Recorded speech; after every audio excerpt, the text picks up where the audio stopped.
On dit que la charité commence par soi-même. Mais parfois, à force de vouloir porter la croix des autres, on finit par être crucifié sur la sienne.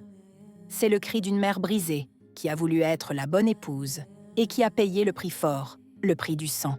C'est un avertissement brutal. Attention à qui vous ouvrez la porte de votre maison. Cette sœur, une femme au grand cœur, a accepté d'accueillir la nièce de son mari, la fille de sa grande sœur.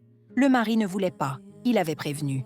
Mais elle, ne voulant pas passer pour la méchante tante ou la briseuse de famille, a insisté pour que la jeune fille reste. Elle pensait juste ajouter une assiette à table. Elle ne savait pas qu'elle invitait le malheur.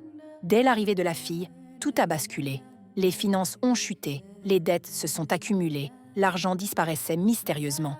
Mais le pire était invisible. La jeune fille était possédée. Sa propre mère avait fait un pacte avec un mari des eaux pour l'avoir, promettant que l'enfant le servirait. Aujourd'hui adulte, la fille refusait de servir, alors les esprits la tourmentaient, et tourmentaient ceux qui l'hébergeaient. Notre sœur a commencé à avoir des rêves terrifiants.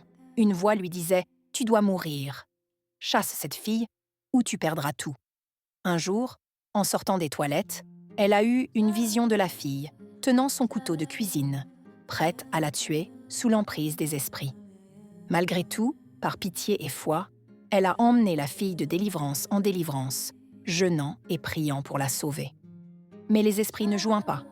Enceinte, notre sœur a eu une grossesse difficile, avec une tension artérielle explosive de 200. Elle a accouché d'un bébé magnifique.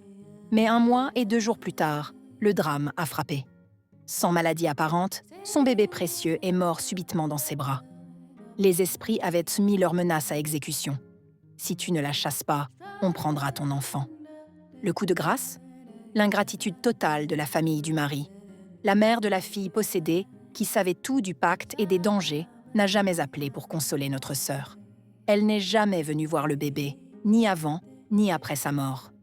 Toute la belle famille lui a tourné le dos, la laissant seule avec sa douleur et le cadavre de son enfant. Aujourd'hui, elle a renvoyé la fille chez sa mère, mais son cœur est plein de haine.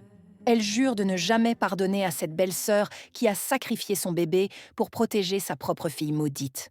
Elle demande « A-t-elle tort de haïr? A-t-elle tort de fermer sa porte à jamais à cette famille toxique? » Mes chers abonnés, la gentillesse aveugle est un suicide.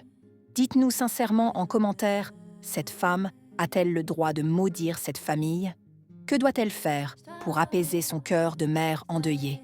Aidez-la, car elle est rongée par le regret d'avoir été trop bonne